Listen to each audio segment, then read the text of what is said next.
Kung hindi siya nag-work, ask yourself, bakit hindi siya nag-work? Ano pang kulang? Ano pwede mong idagdag? So, habang nabubuhay tayo, it's a series of trial and errors, and yung success natin is series of wins and achievements. Welcome to Spill the Creativity Podcast, the podcast where we will be having conversations with other creatives that will inspire us, keep us encouraged, and push us to reach our own goals.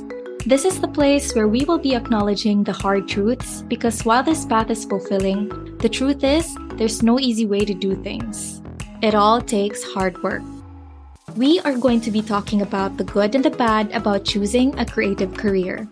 If you're looking for a cup of stimulation for creatives, a warm cup of tea in this otherwise bittersweet pursuit, then you're in the right place. So let's get that cup of tea and get on with the conversation. Thank you so much for joining me today, Joe. I love that you gave me the chance to pick your brain because honestly, like even when the first time we met in real life, you were telling me about soulful marketing and why you were into it. But I don't know, deep inside, marami pa rin akong hindi nagiget. So yeah, so I'm really happy that you gave us the chance to like really pick your brain this time and maybe for you to really let us know why you chose this path as opposed to like the other ways of doing things. But before we get into that, let us know what you do. I am a social media manager. I started as social media manager and upgraded into a marketer. And I help product-based businesses to scale and grow their brand, their revenue, and their business with impact, of course, with soulful marketing. Yeah. So there we go. The soulful marketing bit. That is so interesting because I honestly like, okay, I don't really hear that word quite often, but I do hear like some people talk about it and it's always so intriguing na, ano to? Ano tong soulful marketing? Parang ganon. But yeah, okay. So that's so interesting that, you know, you used this kind of concept for your business, for your clients before you became a social media manager and a social media marketer. Did you also work in like a marketing related or a creatives related job? No, 5 years ago, I was still undergoing my 12-month training as a police officer. And yeah, I haven't seen myself in this business and marketing world, but I dreamt of being a businesswoman, boss, or an artist. But I have to set it aside because it was never a norm to own a business when we were young. Yeah, I have to become a police officer back then. Was being a police officer your choice, or was that like the choice of the people around you? It's my choice. Yeah, they offered me a full scholarship, so I grabbed it. And my course was criminology, so I have to be a police officer. And I followed the path given to me with, yung mga napag-aralan. So, criminology ako, so dapat magpupulis ako, ganun.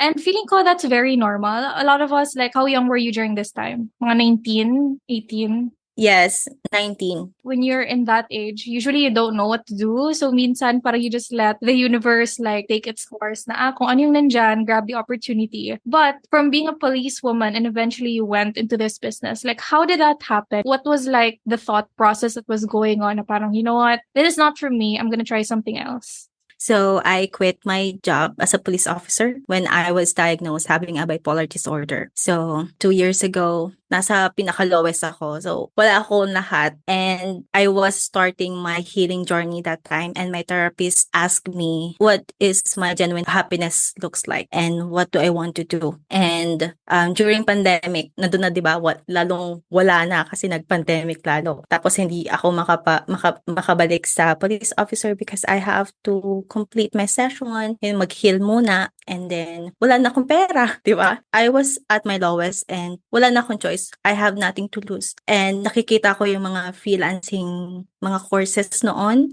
Doon nag-boom kasi nung pandemic yung mga freelancing course, paano kumita daw sa work from home.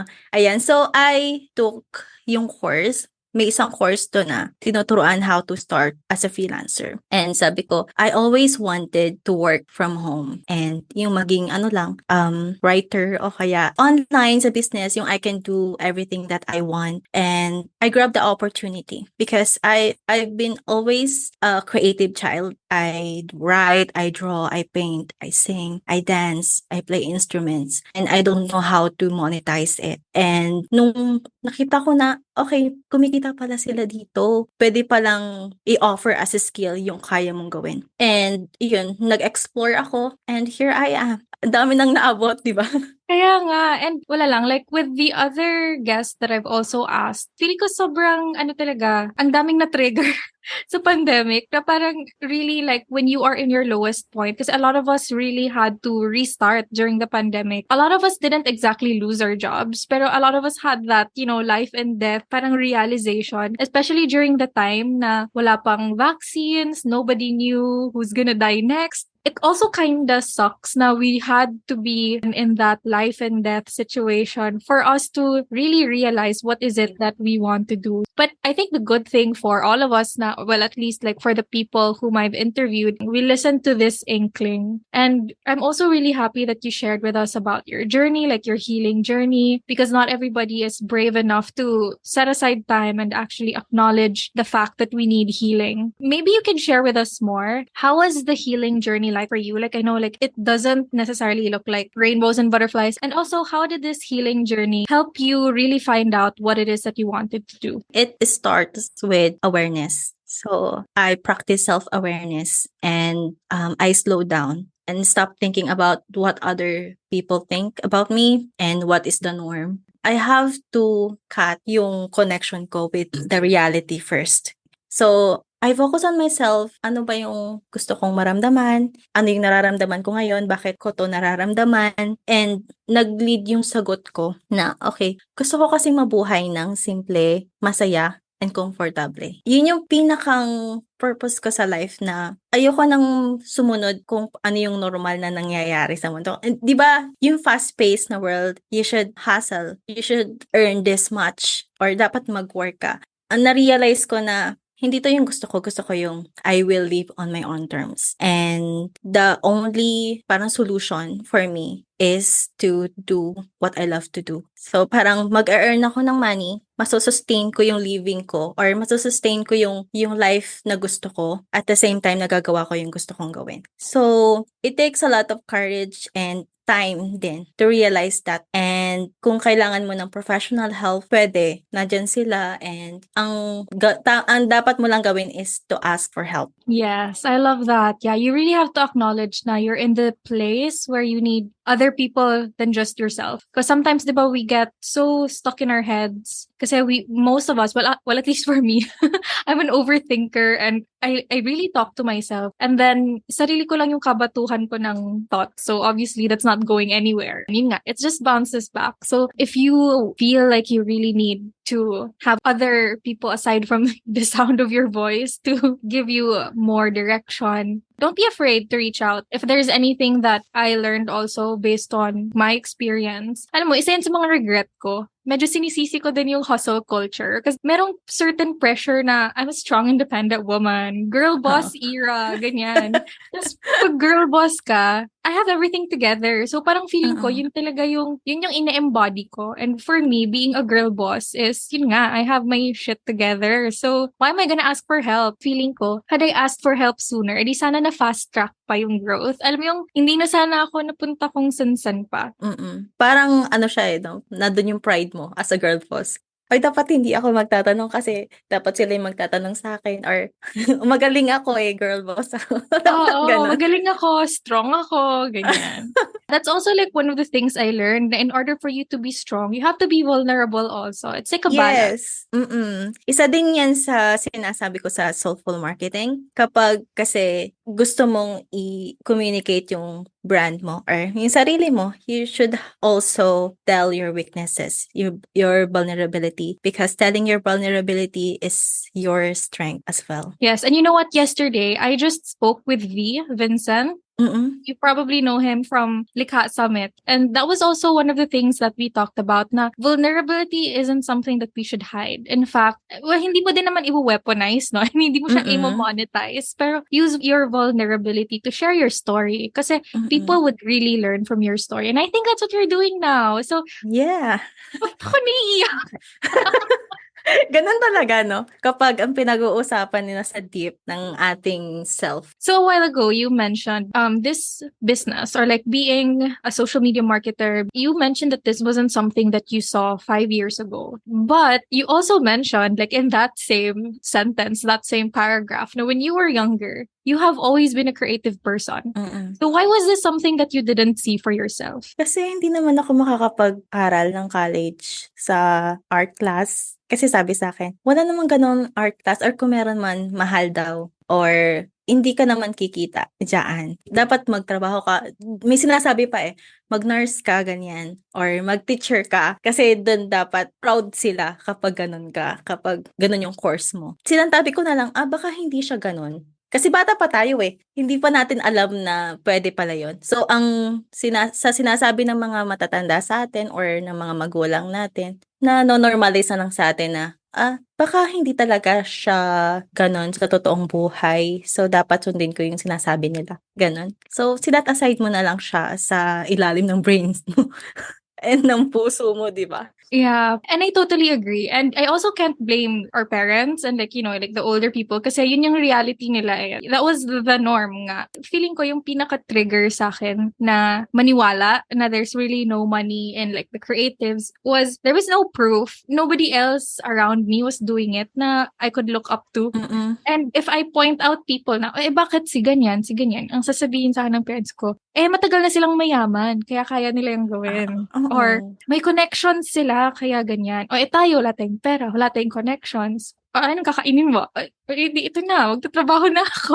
Oo nga, di ba? Lalo na sa akin, kasi I grew up sa small island. So, sobrang konti lang ng tao. Tapos, ang normal na tao dun is, pagtapos sila ng high school, nagka-college sila sa ibang lugar. Kasi wala college sa amin, maliit lang. And then, kapag nag-college sila, magtatrabaho sila ng engineer, ng teacher. Wala kang makikitang ibang tao na gusto mong i-look up to as a business owner or as an entrepreneur, ganyan. So, sobrang close sa totoong mundo din. Hindi mo makikita. You know what? Like, okay, so you also mentioned kanina na you knew when you were younger, you were always the creative type. You liked singing, you liked dancing, you like creating things, but you swept it under the rug. Pero even if we keep on sweeping things under the rug, if it's meant for you, it's really gonna resurface. Kasi feeling ko, we already knew from the start, the creative life is always for us. Even if we kept on setting it aside, mag-resurface talaga siya, which is, I think, how it happened for you. Like, when you started your healing journey, it's like connecting to your inner child. Nagko-connect talaga siya sa inner child mo kasi you are always thinking of ano yung gusto mo sa buhay. And then, mas madali na ngayon kasi when you ask yourself ano yung gusto mong gawin, ano na siya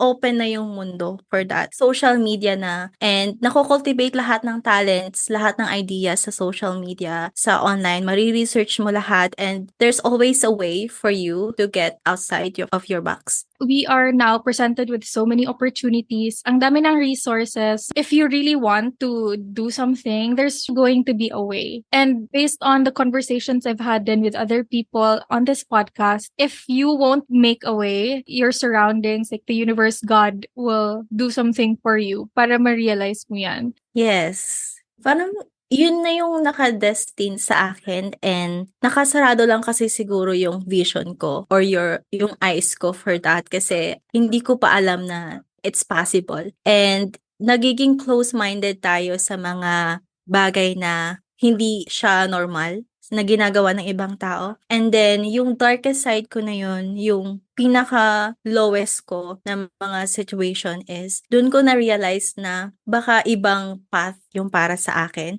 And I am so happy and grateful na I was able to see yung light na yung para sa akin talaga na magagawa ko lahat ng gusto ko and ma-sustain ko yung living ko while doing the things that I love. Yeah. And ang ganda ng story mo kasi when you started listening to the signs, when you listen to yourself, parang nag-fall in place na lang listening to your story. It all seems like, okay, chaos, darkest time. And then parang it just fell in place. And ang ganda, like even talking to you now, the vibe that I'm getting from you is like really chill. And you know what? I got this, which is very aligned with your principle. I also know na you're an advocate of slow living, which also kind of led you to this whole soulful marketing. So your story is such a testament when you listen to yourself and when you allow yourself to be carried away with your passion, it would eventually fall into place. And the reason why I'm bringing this up because I still get a lot of messages. What if it doesn't work out? So, okay, if you were to answer that, what if it doesn't work out? How would you deal? Okay. So, yung sinasabi mo kanina na parang align lahat and chaos tapos biglang may yung alignment na sa lahat ng ginagawa. You know the secret? Your purpose. Kapag alam mo kasi, ang unang step sa lahat ng ito, lahat ng pangyayari sa buhay natin is, dapat meron kang purpose. Kung alam mo yung purpose mo sa life, ano ba yung purpose? Ano ba yung gusto mong gawin sa buhay? Ako kasi, gusto kong mabuhay ng tahimik, di ba? Convenient, and yung kasama ko yung family ko. And ano yung mga kailangan ko doon? Ang kailangan ko doon is I want to have something na pwede akong kumita ng pera and then nagagawa ko yung gusto ko. After trials and errors, I found yung kaya kong gawin, kaya kong i-share sa iba. And what if hindi mag-work out? Mag-stay ka and gagawin mo siya ulit because that is your purpose. Kung tumigil ka, okay, balik ka ulit sa chaos. Yun na lang yung pinangahawakan ko para maabot ko tong purpose or ma-live ko yung life ko with this purpose is to do this. Kung hindi mag-work ito, okay, I will find another way to make it work pero the same purpose. Yes, I love that. And you know what? You just said it in a so much nicer way. The way I would answer that is yung what if it doesn't work? My initial answer would be, I don't think you tried hard enough. Diba? I mean like, okay, it didn't work. You're gonna give up na? I don't think you tried hard enough. Pero like you're phrasing it in such a more beautiful way, a more encouraging way. If it didn't work the first time, try again. But yeah, like you're not supposed to get it at the first try. I think that's the tea here. And if it doesn't work, it's your, I would say, obligation, responsibility to find other ways and make it work.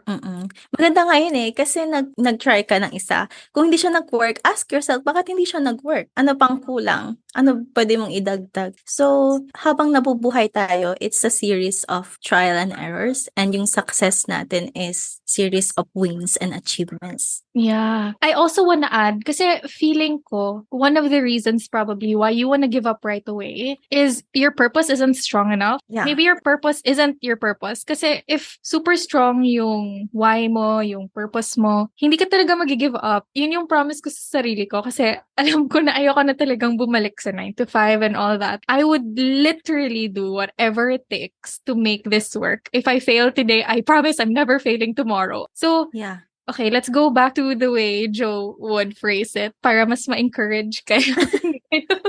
Ma-discourage. But yeah, if it doesn't work in your first try, there are so many opportunities to try again. I love that. Okay, so moving on to my next question. So it makes so much sense why you chose this creative life. And so far, apart from these things, what else are you enjoying in this lifestyle that you have made for yourself? Yung business, di ba, I dive into business, into marketing. Sabi ko, okay, gusto kong mag-business. And yung business is fast-paced, right? Paano ko siya i-align sa life ko? After siguro mga ilang days or weeks ng pag-iisip, pwede bang yung marketing maging soulful siya, maging slow siya, katulad ng life ko? Nag-search ako, okay, meron palang soulful marketing, meron palang slow marketing. So, I researched everything about it and gumawa ako ng values, gumawa ako ng mission. And I really love how I aligned yung business ko, business principles ko into my living. Yun yung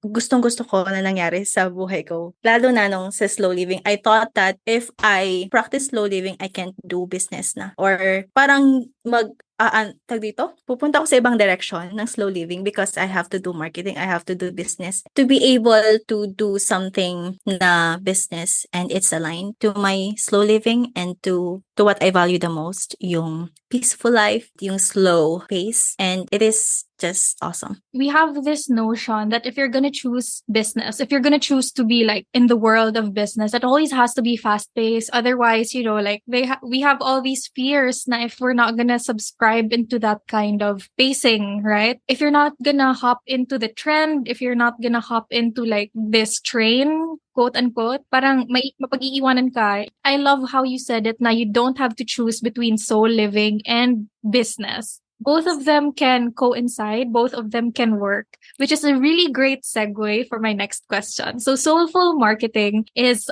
a concept that not everyone is aware of. So if you were to describe soulful marketing to a dummy, aka me, how would you describe? Okay, soulful marketing for me is an art of selling communication. Okay, sa communication na yon, doon mo i-bring out yung essence ng brand's purpose mo. Ito yung way mo din sa pag-connect to serve your consumers through your service and your products. Let's have a comparison. So, yung normal marketing na we knew is that dapat hype-centered and whatever it takes tactics to sell. Yun yung yung alam nating marketing, di ba? Yung whatever it takes, tapos yung cold selling, parang we notice na, okay, parang siyang machine. Parang may nagbebenta sa aking machine na, okay, iniisip mo ba yung kalagayan ko as a customer mo? And itong soulful marketing is a different one. It targets the emotions. It answers the question of how you can be part of your consumer's life or your customer's life through your service or your product. I love that. It's making so much more sense now. And this concept is new. So a lot of the people you are surrounded with, or probably even the people who's listening, if not all, currently subscribe to the fast-paced marketing, right? Because that's what we know, or yun yung mas common. Soulful marketing sounds like a lot of work, but like with the way you are describing it, especially with like description that you just said now, it's asking how you can be in your customer's life through your product or through your solutions. It makes more sense because it sounds more long-term, right? Correct me if I'm wrong, because this is the way I'm understanding it for you. It's like putting in a lot of work to understand your customers because the end goal is to stay with them or like to make sure that you are the right fit, not just for their problems, but for their lives in general. Yes. Isa din siya sa sinasabi ko na soulful marketing is about sustainable growth for your business. Hindi siya yung magsisale tayo ngayon, tapos dapat makuha mo to, or kahit ano na yung sabihin mo, yun nga, whatever it takes tactics, di ba? Once na nakuha nila yung service mo, ay hindi pala maganda. Iba yung promise niya sa nakuha ko. Hindi na sila babalik. Ayoko siyang mangyari sa akin. I was a victim of, mga scams or mga cold messages. And they always got me. Ang galing kasi nila eh. Di ba? And yung mga salita kasi nila, talagang natatarget yung gusto mo, yung mga problems mo. Nandyan yung limited time or ang dami nilang sinasabi na mga promises or mga claims na once you get that or na-purchase mo na, hindi siya totoo sa sinabi mo. Parang yung soulful marketing is it's authentic. Sinasabi mo yung vulnerability and sinasabi mo din yung kagandahan ng service or products mo. Compare sa ibang kind of marketing na sasabihin mo tong claim na to kahit hindi siya totoo para makabenta ka lang. And hindi nila naiisip yung emotions or yung kapakanan ng kanilang mga customers. Kaya ang daming sinasabi na pag marketing, benta-benta. I recently spoke with a friend. She used to work in the corporate side of marketing. Unfortunately for her, this company that she worked with is subscribing to like yung whatever it takes marketing. Because I understand there are also people who are aggressive with marketing, but what they're saying is true. Tama naman yung sinasabi nila, tama yung claims. It's just that they're really just aggressive with the way they're doing things. But this friend of mine, she ended up working for a company na will really do whatever it takes. Like even if hindi totoo, sasabihin nila just as long as they can close a sale. And she got traumatized with that because obviously she's also at the receiving end of the backlash once the customer realizes na hindi ito yung pinag-usapan natin. So she quit her job. She transferred into a BPO and like totally shifted careers because she got traumatized with like her marketing stint with this company. And that really sucks because if you know how to do marketing right, it's really fun. It's really enjoyable and there's really money in it. So I'm so happy also that you brought that up because it's not just also for like the customer side. It's also for the person doing the marketing. It's also traumatic for them if you are going to sell something that number one is not aligned with their values and number two isn't really telling the truth. Yeah. Sobrang ang sakit nun, ang sakit sa tao. Kaya nga 'di ba may sinasabi tayong humanized or human-centered, customer-centered marketing because yung ginagawa ng human, like we have soul, we have emotions, we have conscience, 'di ba? So, yun na yung how we can describe humanize your brand or soulful marketing is to have a soul, to have a purpose, to have a conscience as well, and to connect with your consumers and your market. So, I was curious, do you still do like outbound outreach? Mali. Ano bang tamang term? Outbound Outbound marketing. marketing, yeah. Is there like a soulful way of doing outbound marketing? Because I know like there are different kinds of outbound marketing, and most of us would probably be more familiar with the cold DMs. And there are people who swear by cold DMs. And honestly, I'm not one of those people. Kasi to put it simply, I hate it when I receive cold DMs. Diba? Parang when somebody DMs me na parang, huh? You don't even know me. So, Totoo. dahil alam kong ayokong nakaka-receive ako ng cold DMs, ako din, I don't subscribe to it. But I was curious, is there like a soulful way of doing outbound marketing? Yes, of course. And sabihin na natin, yung cold DM is ginawa nating soulful. So, what I do is I find people na gusto kong maka-work or siguro may mga nakita akong products na gusto ko at bumili na ako.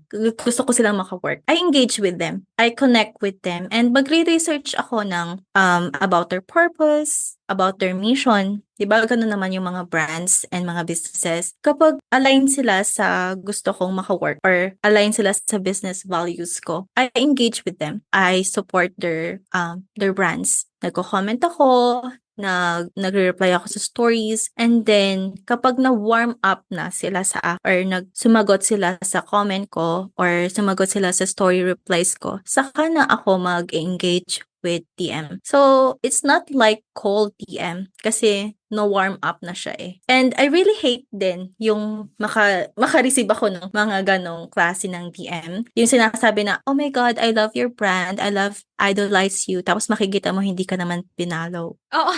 Diba? Yeah. And yes. For me, there's nothing wrong. Like, if you don't want to follow me, fine. But don't tell me those words kasi parang doesn't make sense. And, okay, so I like what you said na you do your job in terms of like reaching out to these people. You do your research so that, you know what to say. You know if these people are really aligned with your brand. And I think, like, now that you're describing your process, it's starting to make more sense to me why a lot of people don't really like doing this. Kasi as we have established a while ago, like this is like the longer route and starting to make more sense because I also see coaches and gurus on the internet that they're saying that, you know what, this long cut is good. It's good daw if you have established your brand na. Pero if you need clients right now, cold DM is the way. And I feel like for me, based on my experience, and again, if cold DM works for you, listener who's listening right now, then by all means, go ahead, do it. But for me kasi, it didn't really help me because at that time when I was new, I also did cold DMs, but it just made me, it made my growth much slower, I would say, instead of making it faster. Kasi since I was just DMing these people, and the way I would DM would be like, hey, I saw that you have a podcast. Maybe you need a podcast manager. Yung ganon. And just hearing about it now makes me cringe into my bones. But past is past. So since I did that, obviously, napupunta ako din sa requests ng like DM requests. And some of them don't even acknowledge me na. Other people had a lot of energy to be sassy at me also na parang they would say, what makes you think that I would sign up? I don't even know you. Yung ganon. People would block me. So parang for me, it just made it slower. Again, we are not trying to discourage you from cold DMing. It's just that if it doesn't work for you, know that there is another option. And while this other option takes a longer time, it's more sustainable. It won't make people block you.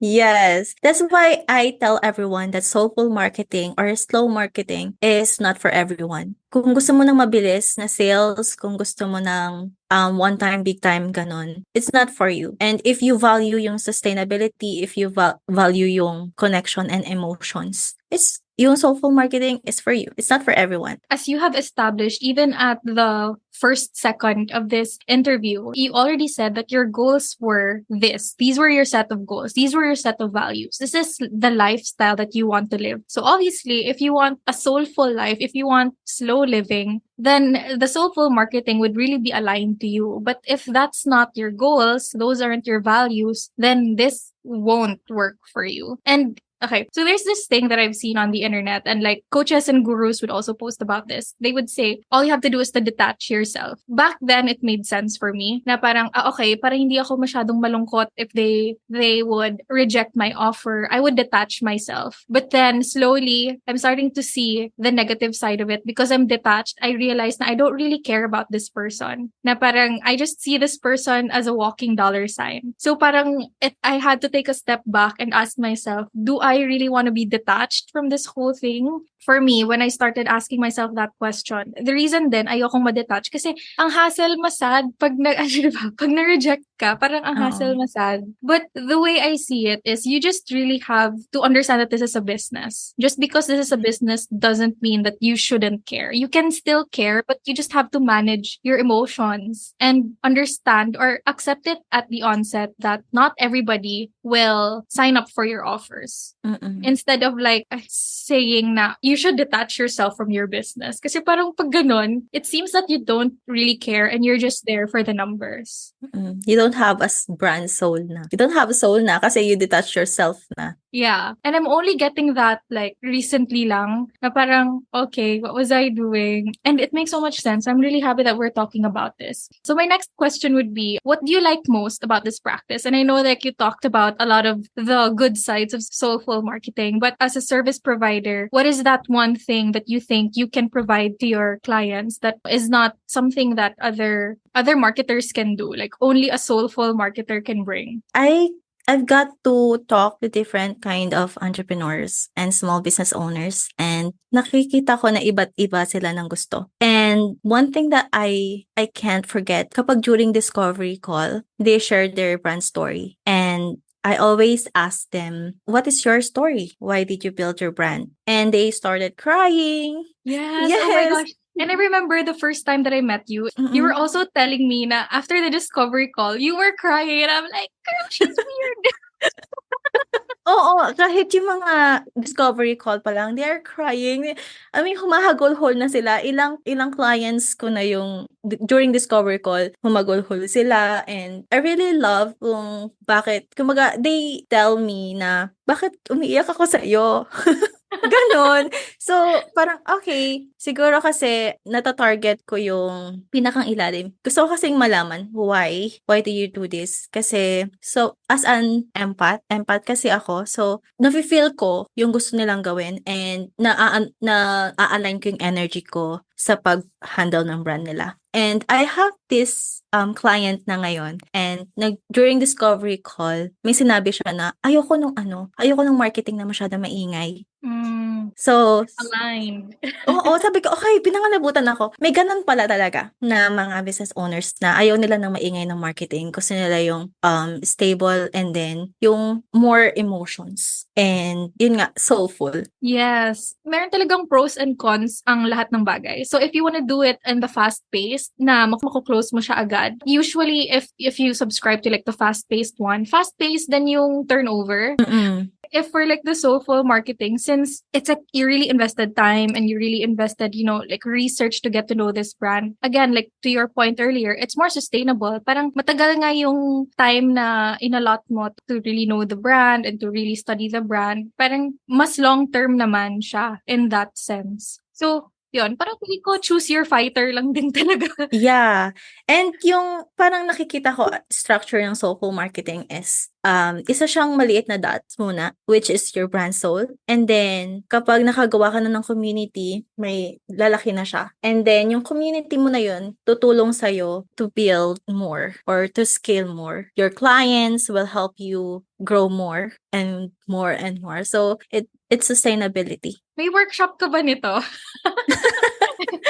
Actually, Soulful I'm marketing for creating dummies. playbook. Please let us know. Okay, so now that we're talking about that, okay, so most of our listeners, like their profile are really like freelancer service providers also. So if there are people listening who also want to start subscribing to like soulful marketing, what is this actionable step or like one advice that you can let us know in order for us to like start our own journey towards soulful marketing? Okay, you have to ask yourself 3 things. Okay, number 1 is, what is your bigger picture? Number 2, what do you value the most? And number 3, who do you want to work with long term? everything's long term. Create your marketing playbook. I am creating a marketing playbook for this soulful marketing. I call this brand growth, zero to sustainability. Ang ganda. Hindi pa ba to live? Ano ba yan? Hindi pa. So this playbook is andyan yung mga guide how to create your marketing strategy from development to implementation, and andyan yung mga guide, mga templates and tools that you need, and mga workshop for you to do your soulful marketing for your business. And ang meron pa lang ako ngayon is waitlist at hindi pa siya live. Okay. Ano ba yan? Okay. And you know what? Like the three things that you said, I feel like it's not just applicable for soulful marketing. It's also applicable for you as a business owner. If you haven't established these three yet, then maybe now is the time for you to really know your bigger picture, really know who you want to serve in the long term. And yeah, ano yung pangalawa? Ano yung, what do you value the most? Kasi kapag nalaman mo na kung ano yung binavalue mo, you can decide from there kung para sa'yo ba yung soulful marketing or hindi. Yes. And again, yun nga, soulful marketing isn't for everyone. So if you decide for yourself that this isn't for you, it's okay. At least you tried, right? And you always get to choose naman what works best for you. So yeah, we're all gonna look forward to this soulful marketing playbook. Yeah, you can just sign up to my waitlist sa aking link sa Instagram. Yes, hopefully by the time this episode airs, the waitlist would be live. But low-key pressures, Joe. Oh my God. Slow lang tayo, girl. Slow lang, pressure not allowed. Okay, so we're wrapping up the conversation now, and I have a few more questions to ask you. And so the next question would be, what is the one thing you wish you knew when you were starting your business? That your brand soul comes first before your marketing strategy. Yeah. Kasi maliligaw ka kapag wala kang brand soul. And parang magsasayang ka na lang ng oras and ng budget mo for the marketing if your brand don't have a soul, don't have a purpose. And if you don't have a soul, a purpose, you'll be going in different directions. Parang, yes. 'di ba? Parang mas prone ka to yung shiny object syndrome. Parang mas prone ka sa ganon if you don't have a purpose. Kasi parang kung ano na lang parang kung nasaan na lang yung pera, di ba? Oo. So you're gonna try out these things. But if you know your brand soul, your brand purpose, then it's like putting a blinder on, right? Now you just focus on you. And in this industry, there's so much noise. Not necessarily bad noise. Sometimes the noise is good, but there's so much noise. And if you have that purpose in place, it's very easy for you to tone it down. Kasi you know where you're headed. Yeah. And yung brand soul na yun is your inner voice. Yes. And you know what, the good thing about this industry is you don't have to always go with the flow, right? Parang if everybody's doing fast-paced, you can always do it slow. I mean, that's one of the reasons why we got ourselves in this space, right? We don't want to succumb to a playbook. We don't want to, like play by the rules. So if you don't like the rules, make your own, just like what Joe did. Everybody said that marketing and slow living doesn't work together, but she made it work. So, Yeah. Yeah. Okay, next question. What is that one thing that makes you stand out? If others are making a loud voice, stand out with blinding spotlights. I can be your quiet and serene place you can go and stay if you need it. Yeah. Oh my gosh. And the thing about loud voices, they don't stay loud forever. I'm getting chills. Why? Nakakainis. Tama nga yung mga na naiiyak pag nakakausap ka. Sometimes all we need is slow and steady. And yes, I totally agree that that's what makes you stand out. Okay, so next question is more of like a fill in the blank question. So fill in the blank. Soulful marketing has made me or has led me to. Soulful marketing has made my senses powerful. I can see and hear and feel what lies beyond the product and brand logos. While everybody else is making so much noise, you're just there, calmly watching everybody from your safe space. And this makes you understand the brands even more. Straight to the soul. Yeah. Yeah, okay. So finally, we're down to our last question. And the last question would be, if there's something that people should know about being an independent creative, what should it be? Follow your heart. Dun nag-start lahat sa heart mo and dun manggagaling yung purpose mo, your higher purpose. Like ko sinasabi nga, yung mission mo sa buhay. So follow your heart. I love it. Yes. Okay. This conversation has been so good and so refreshing. I'm so happy that you said yes to this podcast guesting. Thank you so much. Yeah, of course. If people want to reach out to you, if people want to know more about Soulful Marketing, or if they want to work with you in the future, where can they find you? You can always find me on Instagram, TikTok, and Facebook at joannares.social. Okay, perfect. Now, if you didn't get any of that, I'm going to put everything in the show notes so you won't have to write anything right now. And yeah, so if you want an alternative to the fast-paced marketing world, then Joe is the way to go. I made that rhyme. I'm proud of me. But yeah, thanks again for joining me today. And to all the people who are listening, thanks for spending your time with us. Hope you can join us again for another episode. Thank you so much. Bye. Thanks again for listening to Spill the Creativity podcast. If you like this episode, I would really appreciate it if you can give me a 5-star rating on Spotify and a 5-star review on Apple Podcast. Or you can also take a screenshot and tag me on Instagram at Spill the Creativity Podcast, and you can also try the special filters if you want. Thanks again for listening to this episode, and make sure to catch fresh drops every Thursday morning. Bye!